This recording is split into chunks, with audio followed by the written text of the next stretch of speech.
على محمد وعلى آل محمد.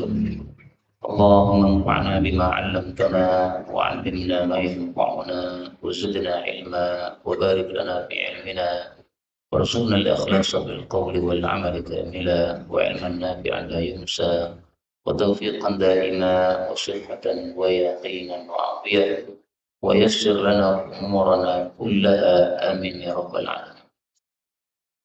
Alhamdulillah kaum muslimin rahimakumullah. Kita lanjutkan tafsir Al-Quran satu dari satu halaman secara ringkas. Dan kita sudah sampai pada surah Al-A'raf.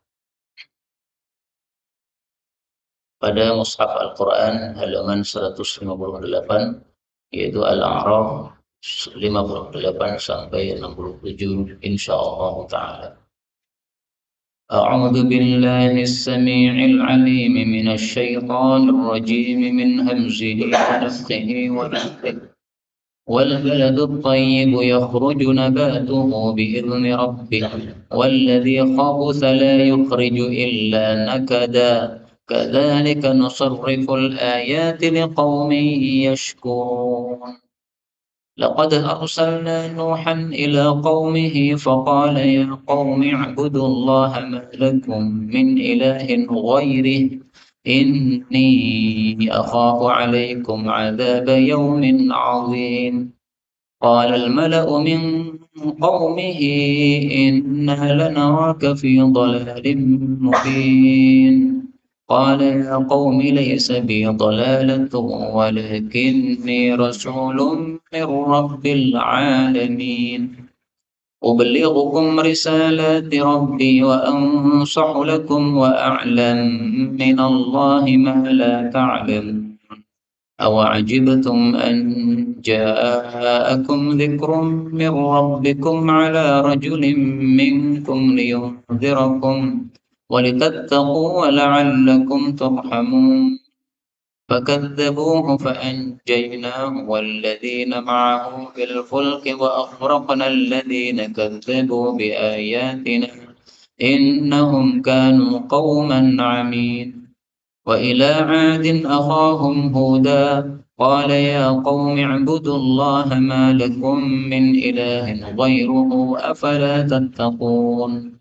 قال الملأ الذين كفروا من قومه إنا لنراك في سفاهة وإنا لنظنك من الكاذبين.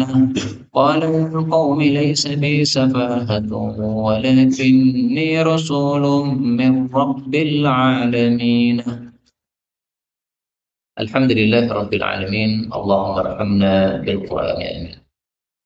Pada ayat-ayat yang kita baca ini, ada beberapa kata yang bisa dibaca dengan dua bacaan. Yang pertama, pada ayat 58, la yakhruju, boleh dibaca la yukhriju. Kemudian nakida, boleh dibaca nakada, yaitu kafnya di fathah. Dan terjemahnya sama sekali tidak berubah. Dan itulah bacaan Ibnu Wardan yang dia adalah perawi dari Abu Ja'far. Jadi ada qiraah namanya qiraah Abu Ja'far, muridnya adalah Ibnu Wardan. Nah, bacaan yang saya baca tadi adalah bacaan Ibnu Wardan. Kemudian ayat 59, ghairuhu, nah ini rohnya boleh dikasrah menjadi ghairihi, dan ini berulang pada ayat yang terakhir tadi kita baca. Kemudian ayat 62, uballighukum, ini ba-nya boleh disukun menjadi uballighukum, dan terjemahnya tidak berubah banyak karena sama-sama dari balagh, yaitu menyampaikan dakwah. Ini ada ghairihi pada ayat 65 sama dengan itu. Ini semua adalah qiraah mutawatir yang sumbernya dari Sayyidina Rasulullah sallallahu alaihi wasallam, maka semuanya bacaan yang benar. Adapun tafsirnya secara ringkas, Allah mengatakan pada surah A'raf ayat 58, wal baladut thayyib, dan kota yang baik, yakhruju, keluarlah, nabatuhu, tumbuhan-tumbuhannya, bi'ilni rabbih, dengan izin pemeliharanya. Walladzi khabutha, adapun kota yang jelek, la yakhruju, tidaklah keluar tumbuhan tadi, illa nakada, kecuali dalam keadaan jelek.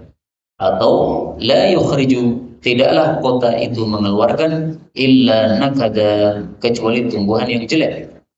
Kadzalika, seperti itulah, nusarrifu, kami menjelaskan al-ayati, ayat-ayat, liqaumi yashkurun, bagi orang-orang yang bersyukur kepada Allah Subhanahu wa taala. Kaum muslimin rahimani wa rahimakumullah. Ayat ini adalah merupakan perumpamaan. Jadi Allah membuat perumpamaan antara muslim dengan kafir. Muslim perumpamaannya seperti baladun tayyibun atau baldatun tayyibatun. Negeri yang subur tanahnya, sehingga tumbuh-tumbuhannya muncul dengan baik, dengan mudah. Setiap tahun pasti panen, menghasilkan banyak tumbuh-tumbuhan. Adapun orang-orang kafir atau orang-orang munafik, itu ibaratnya seperti alladzi khabutha, negeri yang buruk. Buruk maksudnya tidak subur tanahnya, sehingga tidak muncul tumbuh-tumbuhan. Kalaupun muncul, maka hasilnya tidak bagus. Nah, maka muslim dengan kafir juga seperti itu. Orang muslim hendaklah setiap hari, bahkan setiap saat, memunculkan amalan-amalan yang baik. Membantu orang ketika diperlukan bantuan, memberikan sedekah kepada orang yang miskin apabila dia kaya, menyampaikan ilmu ketika dia berilmu, dan sebagainya. Ya, amal-amal baik hendaklah muncul dari orang-orang muslim, sementara yang tidak muslim itu sajalah yang pantas untuk tidak beramal baik. Maka ayat ini semakna dengan ayat yang lain.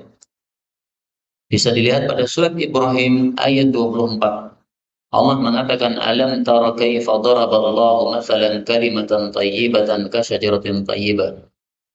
Apakah engkau belum mengetahui bagaimana Allah membuat perumpamaan kalimat yang baik, yaitu la ilaha illallah, seperti tumbuhan yang baik yang pokoknya itu ada menancap di bumi dan cabangnya itu menjulang tinggi ke langit. Allah katakan bahwa pohon ini tu'ti ukulaha kulla hinin, memberikan buah-buahannya setiap saat atau setiap tahun dengan izin pemeliharanya. Wa mathalu kalimatin khabitha, adapun perumpamaan kalimat yang jelek, yaitu kalimat kesyirikan, kekafiran, itu seperti pohon yang jelek yang telah tercabut dari atas bumi sehingga dia tidak memiliki keteguhan sama sekali. Demikian juga perumpamaan ini semakna dengan sabda Nabi sallallahu alaihi wasallam. Rasul sallallahu alaihi wasallam bersabda, "Mathalu ma ba'atsanillah." Perumpamaan apa yang Allah mengutus saya dengannya, minal huda wal ilm, berupa hidayah dan ilmu yang saya bawa. Kamatsalil ghaitsil katsir, seperti perumpamaan air hujan yang sangat banyak. Asaba ardan, yang mengenai tanah. Fakana minha naqiyah, maka sebagian tanah ada yang subur. Qabilatil ma, menerima air. Fa'ambatatil kala, lalu menumbuhkan tumbuh-tumbuhan, rerumputan yang sangat banyak. Wa kanat minha ajadib, ada yang tanahnya itu tandus, tetapi dia bisa menyimpan air. Jadi bisa menjadi penyimpan air, wadah air, tadah hujan. Amsakatil ma, dia bisa menyimpan air. Fanafa'allahu bihan nasa, maka Allah pun memberikan manfaat dengan air tadi kepada para manusia. Mereka bisa minum darinya, mereka bisa memberikan minum kepada ternak mereka, bisa memberikan memberikan makan kepada ternak-ternak mereka. Ada lagi sekelompok tanah yang qi'an. Qi'an itu tanah yang buruk. Buruknya bagaimana? La tumsiku ma'an, menyimpan air tidak bisa, wala tumbitu kala'an, menumbuhkan tumbuhan juga tidak bisa. Nah, maka perumpamaan hidayah yang dibawa oleh Nabi Muhammad SAW kemudian disebarkan kepada manusia seperti itu juga. Ada yang muslim, ada yang kafir. Kalau muslim pasti memberikan manfaat. Kalau kafir tidak akan memberikan manfaat sama sekali. Jadi hidayah masuk ke telinga orang kafir tapi keluar lagi dari telinga sebelahnya. Kalau orang muslim masuk ke telinga, masuk ke dalam hati sehingga menumbuhkan amal-amal kebaikan. Dulunya tidak sholat, kemudian sholat. Dulunya tidak zakat, kemudian zakat. Dulunya malas untuk melakukan ibadah haji, akhirnya semangat untuk haji karena memang sudah mampu. Nah, itu adalah gara-gara mendapatkan hidayah dari Allah Subhanahu wa taala. Hadis ini muttafaqun alaih. Kemudian di sini uniknya Rasulullah menyebutkan dua macam tanah yang sama-sama baik. Satunya naqiyah yang subur sehingga bisa menumbuhkan tumbuh-tumbuhan yang banyak. Satunya tidak subur tetapi ajadib, bisa menyimpan air menjadi tada hujan, tetapi tidak bisa untuk menumbuhkan tanaman-tanaman. Nah, maka maksudnya adalah orang Muslim mendapatkan hidayah juga ada dua macam. Ada yang hidayahnya untuk dirinya sendiri, manfaatnya kurang banyak untuk orang lain. Tapi ada yang manfaatnya untuk dirinya sendiri juga untuk orang banyak. Seperti ulama-ulama kita yang tersohor, ya, Imam Syafi'i, Imam Nawawi, Imam Bukhari, dan sebagainya. Ilmu mereka tidak untuk mereka sendiri, tapi untuk orang lain. Sehingga tulisannya sampai hari ini masih dibaca orang, manfaatnya besar. Itu ibarat seperti ambatatil kala'a, menumbuhkan tumbuh-tumbuhan yang banyak. Sehingga muridnya Imam Bukhari sangat banyak. Bahkan kita ini bisa dikatakan muridnya Imam Bukhari. Kenapa? Kita ngaji kitab Sahih Bukhari. Dalam pengajian seperti ini, seringkali saya tampilkan apa? Hadis-hadis dari Sahih Bukhari. Berarti kita semua adalah muridnya Imam Bukhari, rumput-rumputan yang muncul dari tanamannya Imam Bukhari, dari tanahnya Imam Bukhari rahimahullah taala. Karena itu kaum muslimin rahimani wa rahimakumullah, marilah kita menyadari kita seorang muslim, maka marilah muncul dari kita amal-amal kebaikan, bukan sebaliknya. Kemudian mulai ayat 59 sampai seterusnya, ini Allah bicara tentang rasul-rasul yang telah diutus oleh Allah. Jadi kaitannya dengan surat-surat ayat-ayat sebelumnya. Pada surat Al-A'raf ayat-ayat awal, kita membaca kisah Nabi Adam alaihissalatu wassalam. Dan Nabi Adam adalah manusia pertama sekaligus Nabi pertama. Nah, sekarang Allah bicara tentang Rasul pertama, yaitu siapa? Nabi Nuh alaihissalatu wassalam. Maka Allah mengatakan, laqad sungguh-sungguh arsalna, kami telah mengutus Nuhan, Nabi Nuh, kepada siapa? Ila qaumi, kepada kaumnya saja. Faqala, maka Nuh mengatakan, ya qaumi, wahai kaumku, ubudullah, sembahlah Allah. Malakum min ilah, tidak ada bagi kalian sesembahan ghairi atau ghairuh selain Allah. Ini sesungguhnya aku akhafu alaikum, saya khawatir terhadap kalian, adzab yaumin azim, siksaan hari yang besar, maksudnya adalah hari kiamat. Ayat ini menunjukkan bahwa Nabi Nuh alaihi salatu wassalam membawa dakwah tauhid sehingga menyerukan umatnya untuk mengajak mengesahkan Allah Subhanahu wa taala.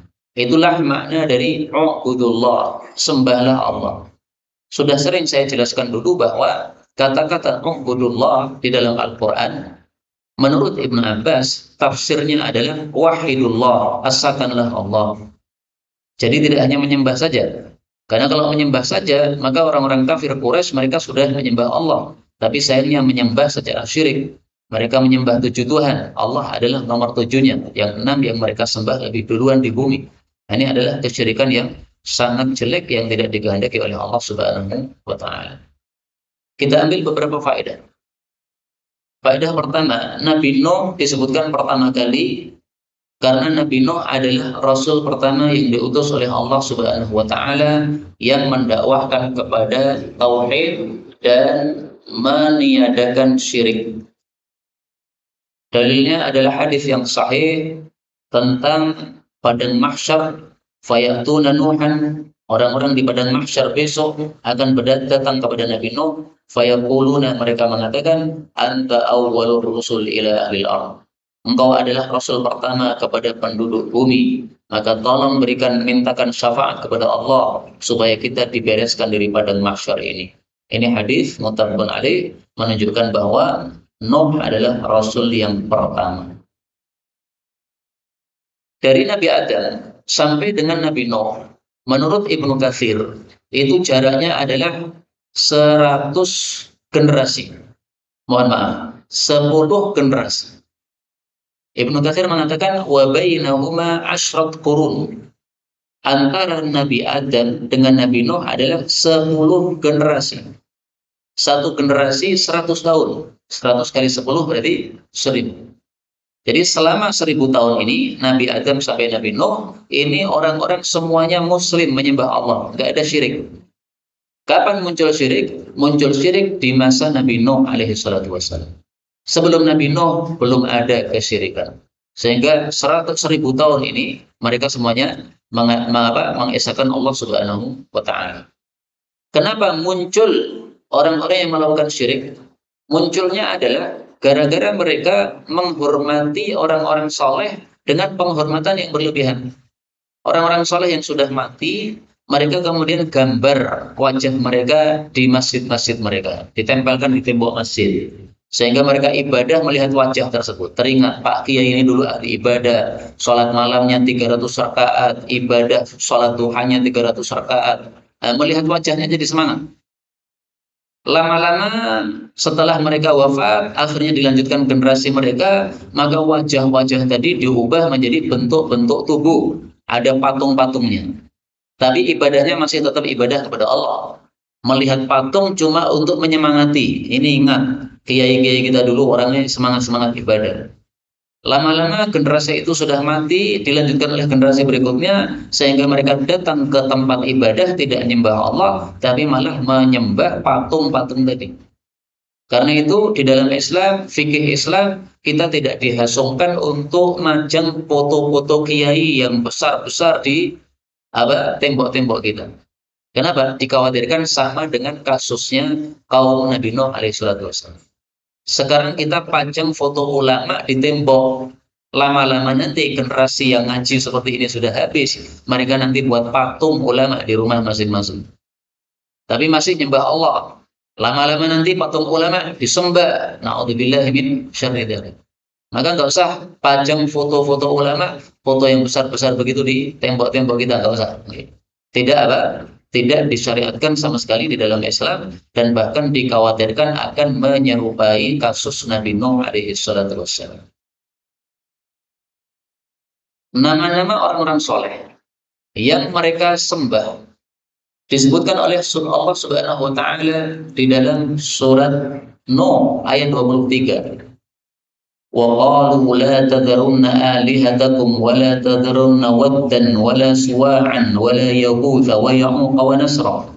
Mereka mengatakan jangan tinggalkan Tuhan kita, yaitu Tuhan Wad, Suwa', Yaghut, Ya'uq, Nasra. Ini adalah nama-nama orang saleh yang asalnya mereka gambar foto mereka. Setelah itu mereka buat patung mereka, tapi akhirnya mereka sembah.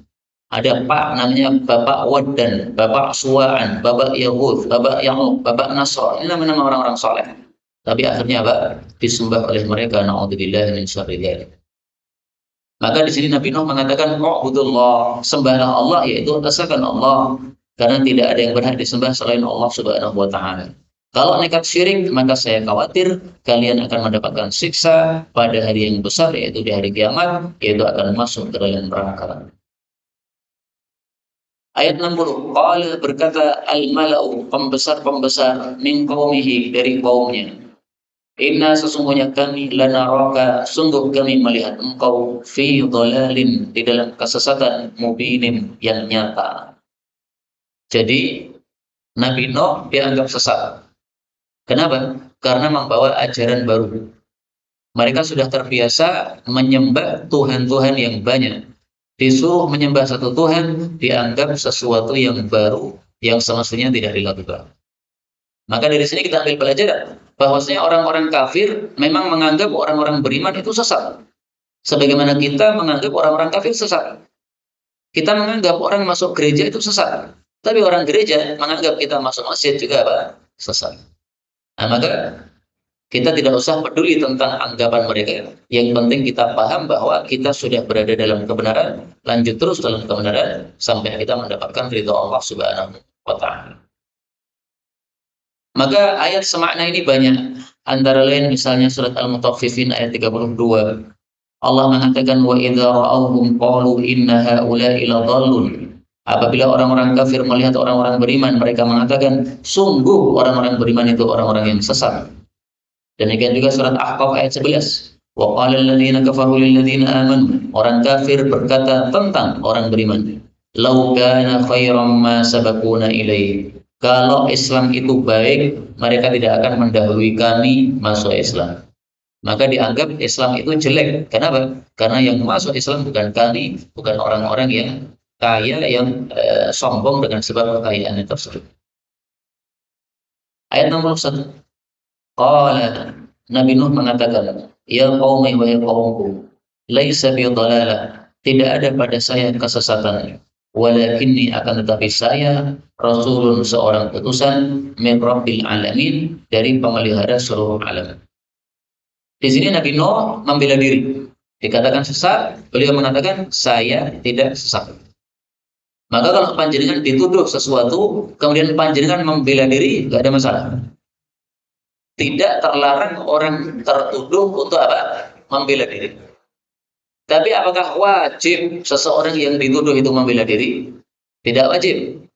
Kalau dia tahu bahwa dia ngomong malah tambah runyam masalah karena orang-orang tidak mau peduli ucapan dia, pokoknya maunya nuduh tok, tidak mau menerima ucapan yang lain, maka tidak ada gunanya sehingga tidak usah dia membela diri. Apa untungnya membela diri sementara tidak ada manfaatnya sama sekali.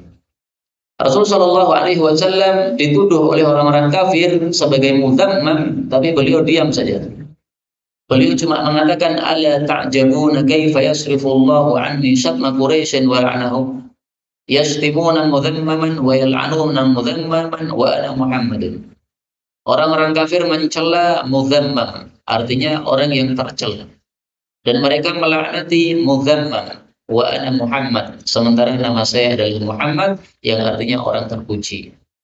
Jadi maksudnya Nabi Muhammad itu ketika berjalan di jalan-jalan, mereka panggil wahai mudzammam, wahai mudzammam. Dituduh dengan apa? Atau dikasih julukan dengan julukan yang tidak sesuai nama beliau. Maka beliau diam saja, tidak usah menggubris apa yang mereka tuduhkan. Cukup beliau mengatakan, nama saya bukan mudzammam. Ngapain peduli dengan ucapan mereka atau celotehan mereka? Karena mereka nggak akan peduli. Beliau mengatakan misalnya, nama saya Muhammad. Mereka nggak akan peduli. Mereka tetap akan memanggil beliau dengan nama mudzammam. Kemudian di sini beliau mengatakan, saya adalah Rasul dari pemelihara seluruh alam. Dari sini kita ketahui bahwa Rasul itu seorang laki-laki. Karena Rasulun artinya seorang utusan laki-laki. Dan kita temukan dalam Quran bahwa Rasul itu pasti laki-laki, tidak ada perempuan. Wa ma arsalna min qablika illa rijalan. Surat Yusuf ayat 109. Dan tidaklah kami mengutus sebelum engkau kecuali rijal, para laki-laki. Maka tidak ada Rasul atau Nabi wanita, tidak ada. Dan ini pendapat mayoritas Ahlus Sunnati wal Jamaah. Sebagian ulama berpendapat ada Nabi wanita. Misalnya siapa? Maryam itu nabi wanita. Misalnya siapa lagi yang mendapatkan wahyu selain Maryam? Ibunya Nabi Musa mendapatkan wahyu. Nah, tapi itu tidak benar ya.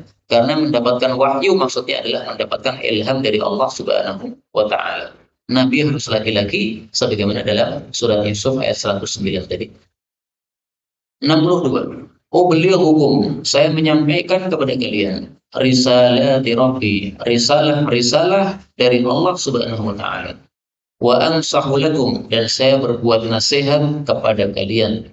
Wa a'lamu min Allah, dan saya mengetahui dari Allah ma la ta'lamun, apa-apa yang kalian tidak mengetahui. Inilah sifat para rasul. Sifat yang pertama adalah tabligh, menyampaikan dakwah.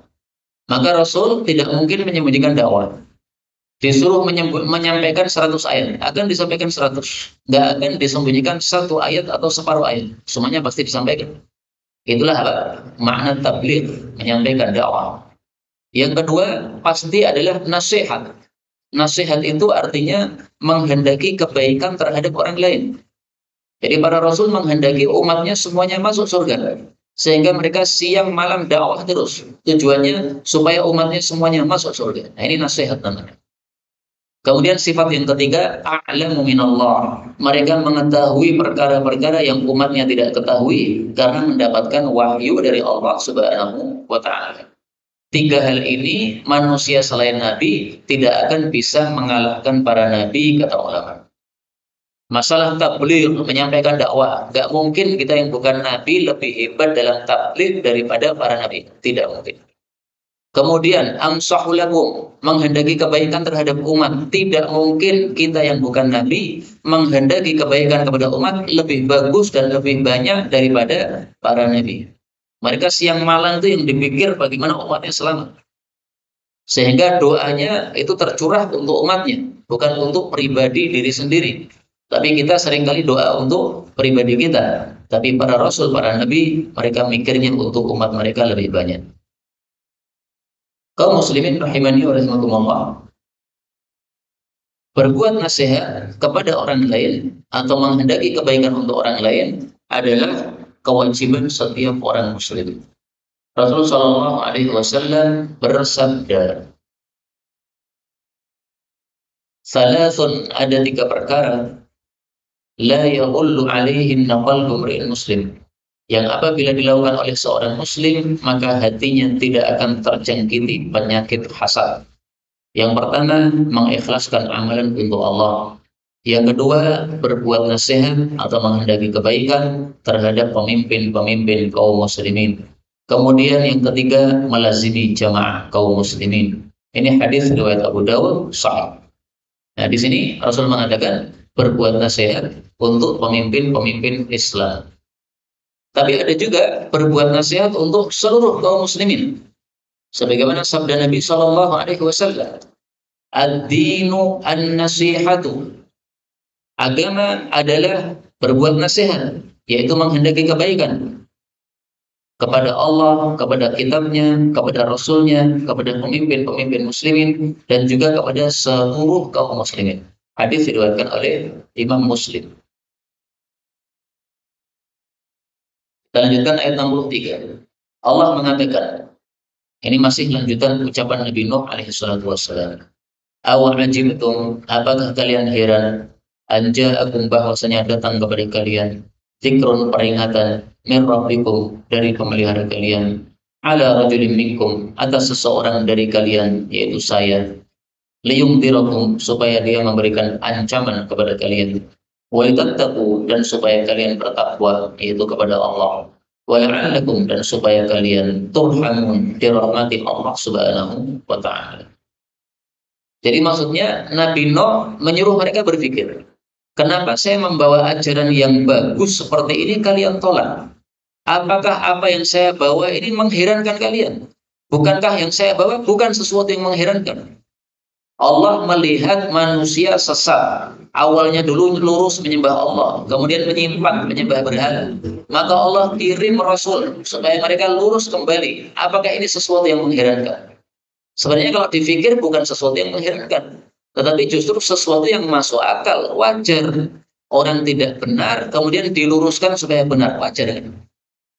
Seperti ibaratnya misalnya, ada orang malam-malam nyanyi-nyanyi rame-rame sehingga mengganggu tetangga. Nah, ketika mengganggu tetangga, kemudian ada yang negur, "Jangan rame-rame Pak, ini sudah malam, sudah pada tidur." Nah, dia malah marah-marah, merasa bahwa ini hak saya, kenapa kamu ganggu-ganggu saya? Justru kamu yang mengganggu, bukan orang yang menasihati kamu yang mengganggu. Nah, ibaratnya seperti ini. Merasa heran ketika Allah mengirimkan seorang Rasul supaya mendakwahkan kebenaran setelah mereka tersesat. Sebenarnya ini bukan sesuatu yang mengherankan sama sekali. Justru itu menunjukkan turhamun, menunjukkan rahmat Allah subhanahu wa ta'ala, sehingga Allah pun mengirimkan para utusan-utusannya.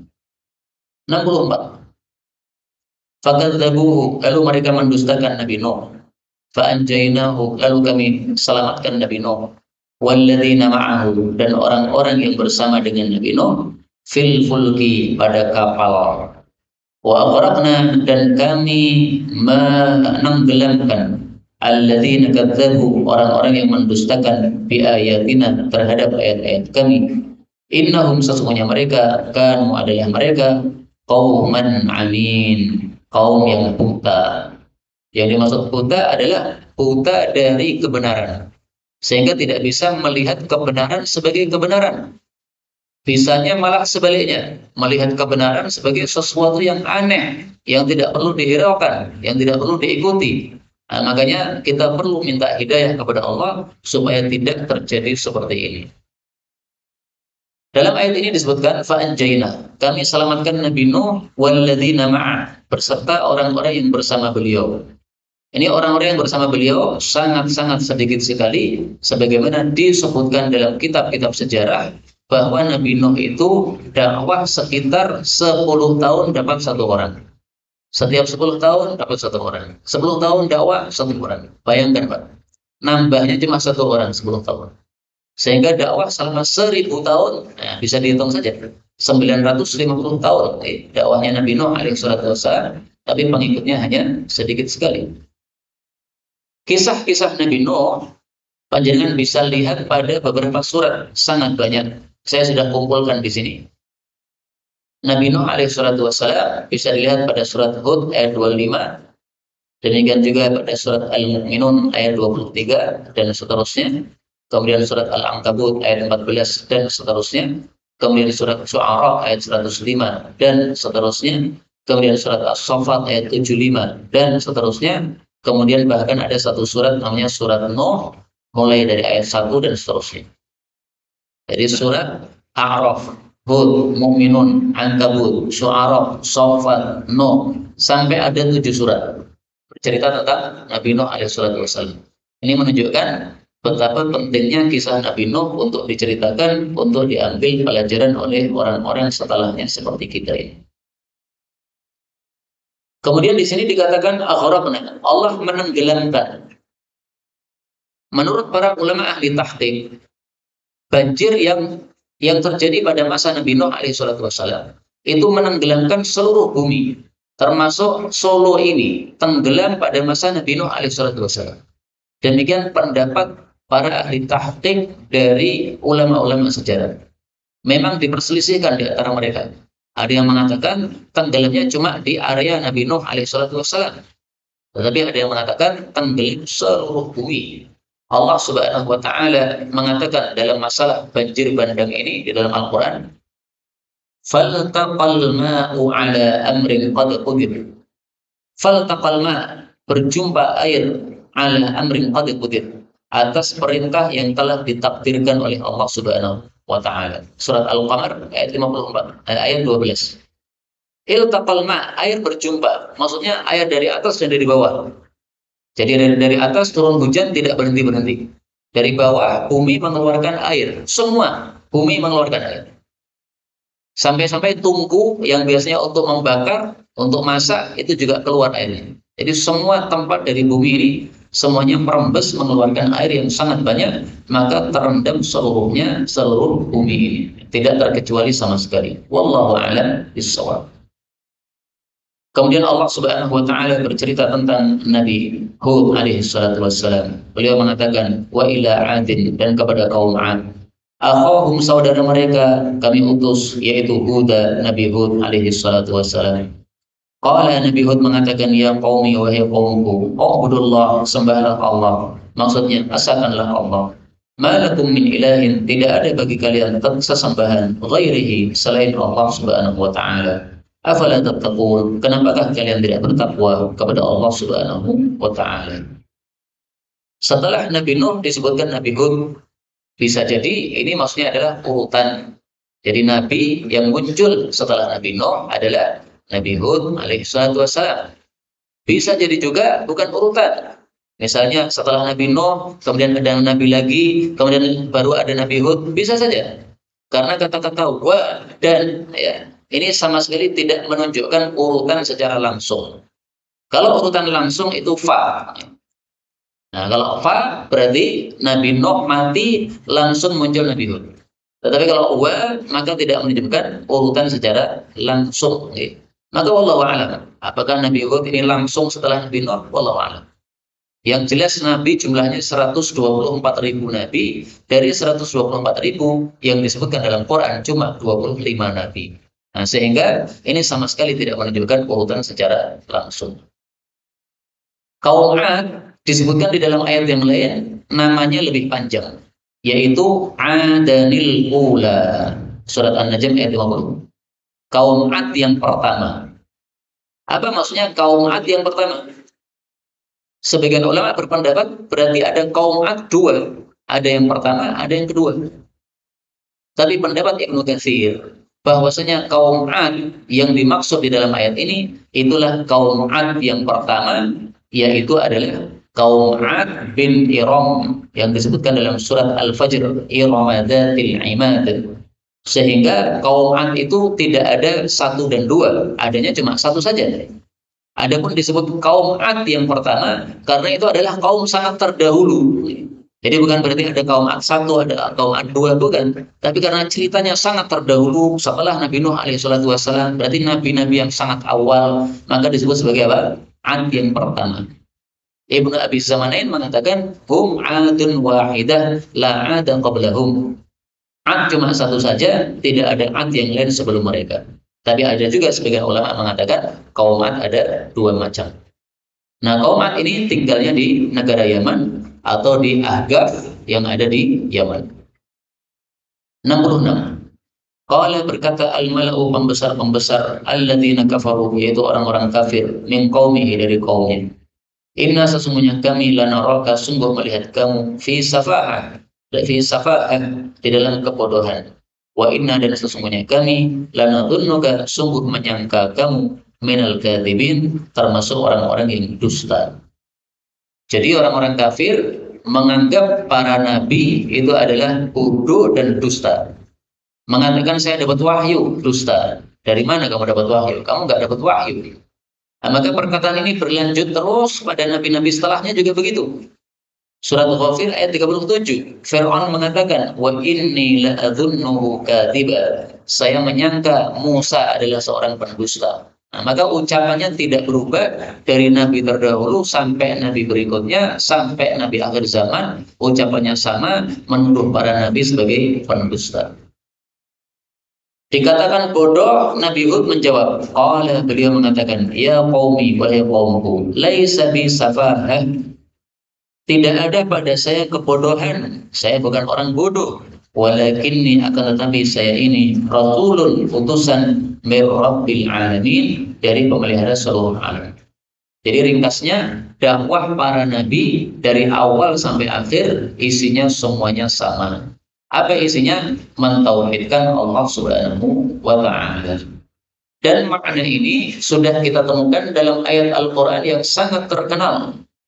Diulang-ulang di atas mimbar-mimbar. Allah mengatakan pada surat An-Nahl ayat 36. وَلَقَدْ بَعَثْنَا فِي كُلِّ أُمَّةٍ رَسُولًا أَنِ اعْبُدُوا اللَّهَ وَاجْتَنِبُوا الطَّاغُوتَ.